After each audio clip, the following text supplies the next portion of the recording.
Hey all, hope you all are doing quite well. I thought this evening we'd go through how to speed up your workflow as well as how to properly try and manage your workflow a little bit better to get you from shooting to delivering to client a little bit faster. So I think it's an important thing to work on, especially because it's going to save you a lot of time. Yes, time is money, so try and save as much as you can. So let's do this. Let's roll the intro and get right into it. Yes, I've got intro. Well, intro. So, right. Anyway, start it. Wait, I need this. My notes are on the back. So, intro, notes. Good. Okay, let's just take. Nice. Okay. Anyway, let's close all this random stuff on my PC. A lot of random stuff. Holy hell. And then swap you over to my screen. Okay, so one of the first things we need to do is we need to get our photos from the camera to the PC and name the folders and stuff correctly. So it's easier for us to find the details or the photos when we actually do start editing. So what I do is I've got a whole bunch of random drives, and one of the drives that I do use is dedicated as a unsorted drive. So in my unsorted drive, I've got whole bunch of stuff that I still need to sort out. Most of these are sorted. I just keep them there because I forget to delete them. But for this little thing that we're going to do, I've got my X-T4 folder, and I've already moved all the forest shoot files from it. So first thing we're going to do is we're going to rename this just properly. This shoot was done over the weekend on the, let's just double check that. That was on Saturday the 17th. Awesome. So we're just going to rename this correctly. 04/17, year, month, day. Awesome. Just wait for all of these very large raw files. Go away. Very large raw files, and we're going to move those into the forest session folder. And in there, we're going to create a folder for our raw files and move them over. That way we've got a folder which is nice and sorted. It's got our date, it's got what we were doing on that day, as well as now we've got our raw files as well. Another one we're going to create is catalog. I'm going to use that one in a sec, and we're going to have our JPEG exports folder. So those are the ones that I normally create. So for every shoot that I do, I normally do this, and it just saves me a little bit of time when I actually do start importing and doing stuff. So now that we've properly saved and set up our raw files, now we can actually move into Lightroom to actually import them to start working on them. Now what I like to do is, in Lightroom, I actually like to go and create a new catalog, and this catalog will actually save in the same folder that we are going to be working on in the catalog folder. We're going to call it Forest Session 2021-04, and that was on the 17th. I think it was on the 17th. Saturday was, yeah, 17th. Create. Once a week. Nope. Yeah. There you go. Skip this time. No need to back up. Cool. Now, the big reason I like to create a catalog file per thing that I do or work session that I do is your catalog files can get corrupt, and I would rather just lose a little bit of work than lose my entire catalog. So I just create a catalog for everything that I work with, keep it nice and separate from each other, keep it nice and organized in its own folder. So now we're now on our new catalog. Top left hand side, you'll see forest session with the date. Perfect, it's saved in the correct folder. So that's nice. Now let's import our files. Now to speed up our import process, we're actually going to go to unsorted. Let's just quickly find our photos. See how nice and easy it is to find them. We're going to go to the raw files. Awesome. Now, very important to do. At the top, you'll see a whole bunch of different options. Instead of creating copies or moving them, we're just going to add them to the catalog. And on the right hand side, so it goes nice and fast, builds the previews nice and fast, we're actually going to select build preview, minimum size, or minimal size, and just leave everything else unticked, and then click done. And that will now import them all for us, and that should go relatively fast, I think, at least. Oh, that's so nice. Coffee. Gotta have coffee for when you're editing stuff. Come on, why you not import? Are you importing? I think it's importing. Let's have a look. No, it's not. Let's redo that import. Wait, no, there you go. Did it fire up? Yeah, it's firing up. Oh, for the love of... Fine, we'll redo the import process thingy. Unsorted. Let's go XT4 again. Select it for a session. Raw files. Check all. All are checked. We're gonna add them on. That's fine. Sort. That's no problems. Minimum check. Everything is fine. We click import. Yeah, I misclicked. I shouldn't click done. I should actually click import, so it does the bloody import. Yes, I know. It's one of those things, unfortunately, but that's why you arrange and sort out your stuff before you do the import. Having everything nice and organized just makes it easier for you to find stuff, and when it's easier for you to find stuff, it just makes life easier when you actually move towards editing stuff. So there you go. That's importing quite a bit of photos, and it's done. Nice, easy, and fast. Awesome. Nice. How many photos are those? I think it's like 300 and something photos. We'll sort those out later on. So now that we've imported all of our photos, the first couple are just test shots because this was just a random forest session. So they were just testing, getting the thing correctly and getting all the stuff sorted out, because we didn't even plan to do the shoot. It just kind of happened. So I mean, when things happen, they happen. That's nice. Okay. So another thing we need to do now is we need to just establish a baseline for our edit. So what I like to do is I like to actually just skip the first bunch of photos up to about there. Mark those as 0. Well, just leave them, mark them as 1, because those are just the test shots. The actual session started here. So from here, we're just going to mark everything at 2. Bloop. There we go. And now we can start working on those. So first we're gonna open a file, develop it, and this is now how I normally edit to get it nice and fast. I just have normally 2 presets, which basically give me a good baseline to work with. So first we're gonna do black and white, because I like black and white, so you can click black and white. Nice, it loads everything that needs to be loaded. Nice, cool. So one thing that I do want to do is, because the way that I shot this, it had a lot of highlights and such, so I need to bring down my highlights and I need to bring down my whites. Just pull up my shadows and such just a little bit. Cool, so that's now our baseline. Now, because I shot my camera at more or less the same settings throughout the entire session, all I can do is I can just select this one and then go all the way to the very last photo, click on it, and then click on sync. Select all the different types of stuff and just click sync.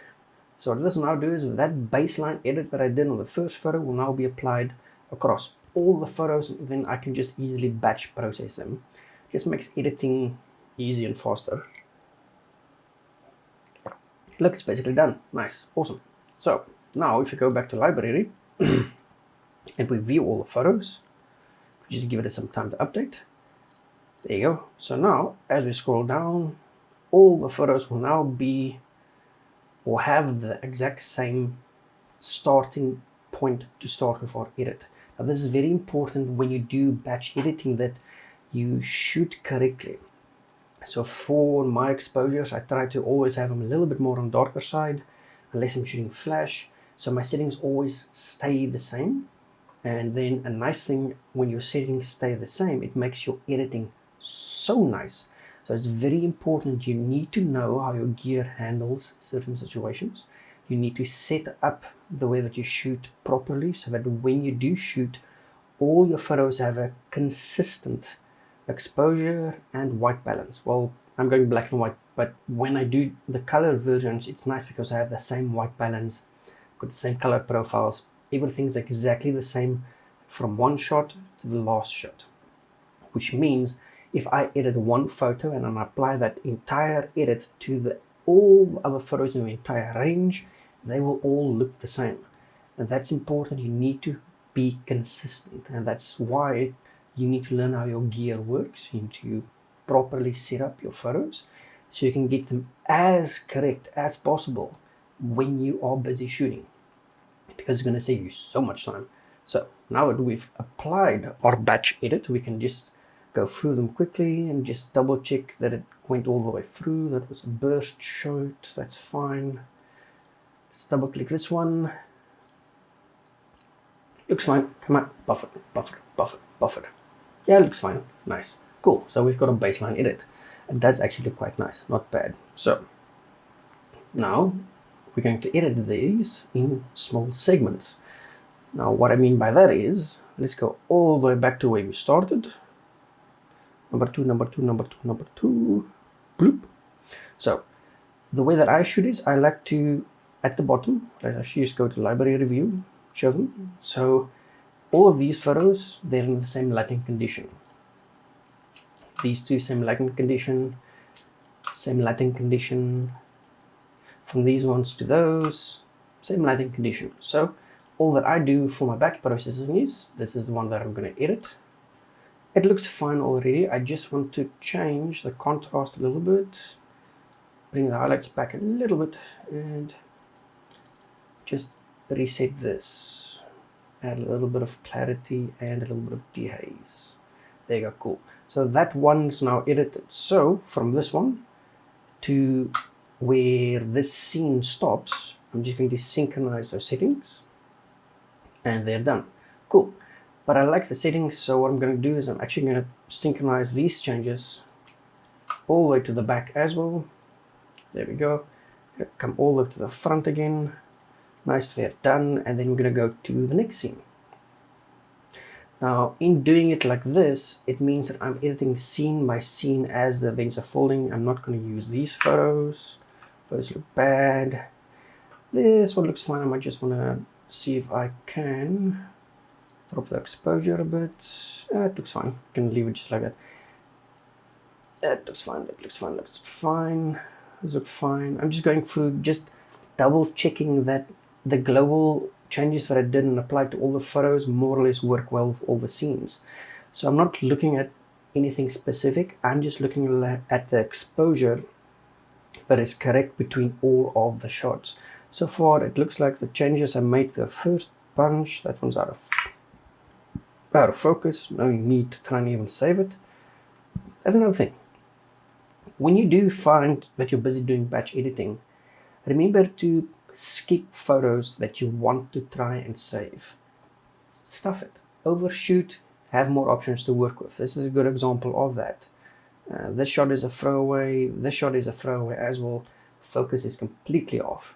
So yes, I can spend 10-20 minutes and fix it and save the file, but why? I've got 300 and something photos, and this scene is just one out of many different things that happened. So get your mind in the mindset that you do not need to save every single photo. Skip some of them. I mean, why try and save a photo when you've got 3 or 5 photos of the same thing happening more or less? So this one's a good one as well. We're just going to go through them quite fast. I just want to bring up the shadows a bit more, or the blacks a bit more on this one. Just we can raise those shadows a bit, synchronize it over the next couple of 3, and then go to the next one. This looks fine. We just want to raise the shadows again a little bit. And this is basically all that I do for all the photos. So those ones go on to about there, synchronize them, bloop. Go to the next one. That one looks fine. I like it. That's nice. Just raise the overall exposure a bit. Looks fine as well. Okay, that one's going through. That's a little group photo thingy. Group photos are nice. I like group photos, but we just need to reduce. Bring up the shadows a little bit. and drop those all the way down and synchronize them across the photos. See, so it's extremely easy to get all of your editing done quite fast. This one also, we just need to raise shadows a bit, drop the highlights a bit. There we go, all done. There's another photo just like it, synchronize. Here we go, awesome, good photo. These are all not going to work quite well. The reason for that is this was a high burst shot because they were popping the cork. So the first couple we're going to skip and actually just come down to where something's happening. So we're just going to come down, down, down. Yeesh. Yeah, the X-T4 does quite a good burst. All those ones, zero them out. Not going to use them. This one, let's have a look. That's not a bad photo. We can edit, drop the highlights, apply the change to the others, overall exposure a bit, bring up the shadows a little bit, and then just apply to the rest of the photos. So out of that entire sequence of about 60 photos, more or less, we're just going to work on 4 of them and ignore the rest. Stuff it. And that's why it's so important that you get yourself in the mindset that you don't need to deliver every single photo to a client. So all I'm doing is, as I'm editing, I'm marking the photos. That way, when I'm done doing my first round of editing, I can just filter the library for only 2 stars and above photos, and then just go through that again and just select the ones that I like the most. And those ones will work quite well. So it's just easy, nice and easy. We just keep going. All of these look fine, those look fine, those look fine. This one I want to check. Looks fine, just need to raise the shadows a bit and then copy it over to the other photos. Sync. There you go. Let's check this one. Yeah, we just need to raise it a bit on this one as well. This is just like quick and dirty. Very fast, very fast. Synchronize it over to those ones. Nice. This is them. They're quite friendly people actually. Quite nice. I like them. I like them quite a lot. This is quite cool. I like this. Bring that up maybe a bit and synchronize it over. That I'm going to skip. This one, we're doing toasties. Toasties are cool, so we're going to just even these out quite a bit. Nice, fast. Just make it nice, fast and dirty edit. Synchronize it over. And just going to keep going all the way down the list and just do the same thing to all the photos. But because we did the batch at the beginning, most of these will more or less already be correct. It's just a matter of going through them, filtering them out, seeing what they're doing, and just working from there. And it just makes life easy. This is a nice shot. I like the shot. That's not bad. It looks a little bit out of focus though. So we're just going to skip that one and work with one which is in focus. Nice. That one will be zero out. Wait, how the hell did I make it blue? Oh, 9. I never use 9. New. Okay, awesome. So now once you finish all of that, that's fine, everything's good to go, and then we go back to our library, and now we can filter the library for only photos that have a rating. There you go, cool, rating first. Nice. So at the top, that's awesome. So we're just going to go rating number 2. Cool. Now we've selected only the number 2 filtered photos. Control A as an example. That's a lot of photos, so let's just control click. Let's just do a batch of them. So after you do your batch editing, that's awesome. Now you can go through them and just zoom in a little bit. And now it becomes easy because we're only filtering for those ones. So if we find a shot that we don't like and we put a 0 on it, it should go all the way to the bottom. That's nice. We just need to change it like that. There we go. Awesome. And we can just go through them and just quickly mark them all. That one's nice. I like that one. I like that one more. And this one's cool. I like that one. That one, that one. Nope. And these are the running shots. So those ones we can 0 out. This one looks good, looks in focus, this one zeros out. And you just keep going through the 0 those out, 0 those out. That one looks good, that one doesn't look good, 0 out. That looks better, 0 out. And the more you do this, the faster you'll get on it. But because I did the shooting, I already know that all these shots, I can basically just 0 them out. because they don't mean anything. They're just a burst of them jumping, so it's quite fun. 2 of these shots. This one looks better, this one does not. This one looks cool, this one, that's cool as well. This one looks nice, I like it. That one's nice, that one's nice. Nice portrait, out of focus. Yeah, we can use that one. We've already got those at the bottom. A better one. This one, this one, this one. Nope, nope. Skip that one, skip this one. Grab that one, grab this one. All of these, zero out. Now, while we were shooting, we actually swapped over to flash. Now, these shots here, those were the shots where I was testing my flash power so that I could get the correct setting on my camera, excuse me, so that while I'm shooting, I don't need to change my flash power, my aperture, my ISO, or anything like that. All I do is I just use the back wheel on my camera to just change the shutter speed. So if a photo is too bright, I raise my shutter speed. If a photo is too dark, I lower my shutter speed. But I always keep my shutter speed above 1/125th of a second. So these were all just testing shots, trying to get everything correctly regarding the power and stuff on the flash. Flash was set up and ready to go, and then the rest of the session was easy. I just point and shoot and keep going, and it works quite well. I mean, these shots as an example, flash shot, develop, looked cool. I might just want to increase the exposure a little bit, raise the blacks and the shadows a little bit, and the highlights a little bit. There you go. Looks fine. It looks fine. It looks good. It looks good. We might actually also just come down to the green channel and just drop the greens a little bit more to make them pop. But I mean, that's just stuff like that. But because my flash was now set to a power and was constant, I can literally just walk in my flash and fire it at them, and it will always be good in a perfect spot. So that's nice. That's why I like to do it like that. So let's go back to the library, scroll back up, and then we can just mark these. That's okay. That one's okay. That one's not okay. These ones, these are out. That one looks better.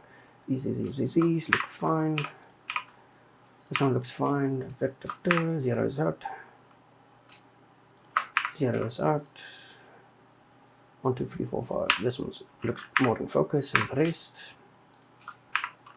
Might just add that one as well. Different facial expression on that one. 0 above out. 1, 2, 3. This one bottom looks good. Awesome. Okay, cool. So let's filter this for everything according to a free. I'm going to select all of our finished editing photos, and now comes the part where we export them. So we're going to go to Art, Export.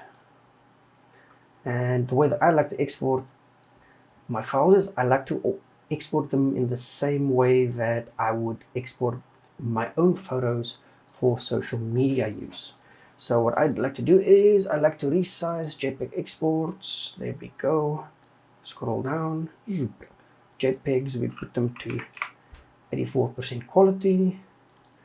Resolution 34 as well. Resize on the long edge 2048. And that normally works quite well. And we just hit export and we're done. We just finished editing the entire.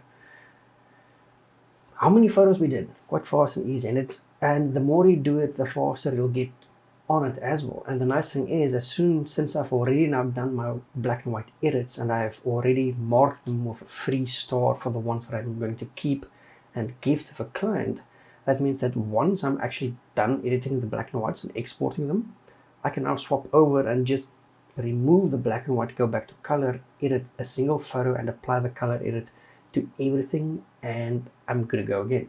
And that just takes a few seconds. So this export's almost done. When it's done, we'll actually do that quickly and click. Come on, export faster. I think I actually finished my. Oh, I still have a bit of coffee left. Yes, sir. Man, coffee's gone. Yeah. Oh, that's nice. That's nice. Okay, so let's go back in, develop. We're now going to change them all over to color. So how do we do that? Well, we click this button that says color. Then now color. White balance looks fine, color looks fine. It still keeps all of my exposure settings because I just changed that one thing. So all I do now is I just go to the back, click sync, and then I just untick everything. Come on, untick everything. Untick, untick, untick, untick, untick. Yeah, whatever. Untick, untick, untick, untick. Treatment and profile, that's all we want. Synchronize.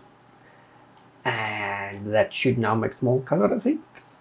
It's been a while. Yes, there we go. All of them are going to color. And now what's going to happen is, because we did it that way, we preserved the brightness and the edits we did in all of the other shots by literally just doing only synchronizing over the change from black and white at the top to color, and it's done. So I've done my black and white, I've done my color, it's good, and they all look quite good actually. That's not bad. And that took like a few seconds. So all I do now is I just export these as well. Export, but now I need to actually make a new folder. Those are the JPEGs, but now I want to create another new folder. Call them JPEG exports, C for color, because those ones are the black and whites. So let's black and white. Cool. So I've got two folders. Double click, select folder. All my export settings should be the same. Yeah, it looks fine. Export. Cool. We've now edited black and white and color in a few seconds. Or we'll went from black and white to color in only a few seconds because we just edited correctly. And that's why it's important to know how your camera works. Well, actually, let's go all the way to the beginning. When you do a shoot and you know what your end product will be, it becomes easy to set up your camera correctly. Let me just change this over to my face. Can you see my face? I think you can see my face. Yeah, you can see my face. Nice. I'm not sure if the video is going to lag or not. I am using a camera. There you go. It should be better, I hope. Okay, so important to remember, when you do your shoots, you need to know what your end product is going to be. As an example, I knew that this was just an engagement. It was just going to be a very simple black and white and color version edit, as well, very natural colors. I've already got all my color edits and stuff. I literally have two presets that I work with here. Let me show you. Go back to, so you can see my screen. Open up any photo, develop, bring it up, and I only have a black and white preset and a natural color preset. That's the only ones which I work with because they give me a good base to work with. But presets are very important because I already know I use these two presets. It becomes very easy for me to go, well, I know what I can quite easily get to and do, so I can just quickly do an edit once I'm done and it should be good to go. So according to this, that I know what I'm going to do, I need to now set up my camera correctly, and that I do by setting up my ISO and aperture to what I want it to be and playing with my shutter speed to balance out the exposure and just keep my settings constant, as well as I lock down my white balance. That's very important when you do your shooting because your white balance needs to be consistent across all of your photos. That way when you do edit color, you don't have that many problems with your white balance. So my white balance was 4750 because we were shooting during the morning light I think it was, and it had this really odd green and yellow glow. So I had to actually shift my tint over to the pink on the Fujifilm and drop my white balance all the way down to 4700, and that setting I kept. I didn't change it at all, which meant that all of my shots were extremely close to being perfectly exposed the way that I would want them to be exposed, as well as all of them had the same white balance in everything else. Excuse me. Which makes working on them extremely easy. And then from there, because I shot my photos correctly and properly, I then just move over to my PC and I save them nice and easy to find, because I want, this is my X-T4 folder. I've got a bunch of other cameras as well. So in my X-T4 folder, I saved it as my session name, dropped my raw files, created all my supporting folders where I'm going to dump in my exports, and now I'm ready, because now I've got all my files in the proper location where it's easy for me to find them when I need them, which makes it just so much faster to find stuff. I don't need to run around and look for stuff because I know where my stuff is. It just works easier. So shoot properly, store your stuff properly, sort it out while you're busy storing it as well. That way it just makes it easier to find it. And then when you do import, remember, change your import settings correctly so that Lightroom doesn't create random copies for you. So the way that you do that is in your Lightroom, when you actually do import, at the top, you've got a whole bunch of different options. Copy as DNG, copy, move, or add. I just click add. That way it just adds it to the catalog instead of trying to create new copies of it and random stuff like that. It just goes much faster as well. So get your proper import settings and then import your files. Once they're imported, select the very first file, apply a preset, get the very first file edited properly, and then once that very first file is edited nicely, come on, click, there you go. Then once your very first file is edited properly, select that file, go all the way to the last file, select it, synchronize your setting. Wait, there's a wrong button. I need to actually go sync settings. Select everything, click synchronize. All your photos will now have a good baseline to work with, and then you've got a good base to start with. Then all you do is you just select your files and edit them per session, apply your changes, and just keep going. Just work on your workflow. It's extremely stupidly important to have a fast workflow. Good workflow means that you're able to cover more clients more efficiently, faster. And covering more clients faster means you can do more work in less time. I mean, this entire session we shot for about 2 hours, and to edit the files took about 15 minutes more or less. That's edit and sort them out, so that's about 15 minutes to do that, and then I delivered them to the client 10 minutes later because it takes a while to upload the files. That's just how fast it is. So the entire session I shot 326 photos and I delivered 141 photos, I believe it was. So I don't know, it's easiest fast because I have my workflow figured out already. Yours might be different, but just take away that you don't need to edit every single photo. Especially not in Photoshop. I mean, this is a event, so I would just throw this in Lightroom and just go through it. Same thing when I do edit photos for, let's say, a model session. All my settings will always be the same.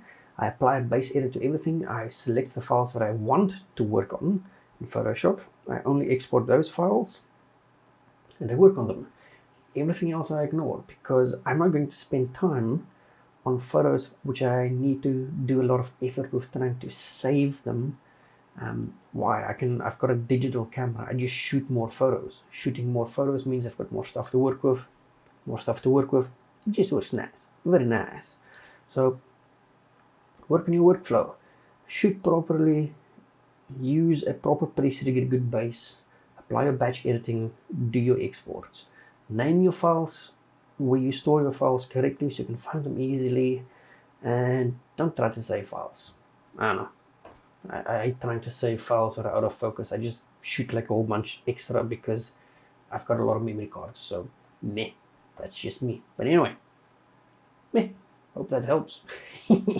So give it a go. If you've got questions, leave them down below.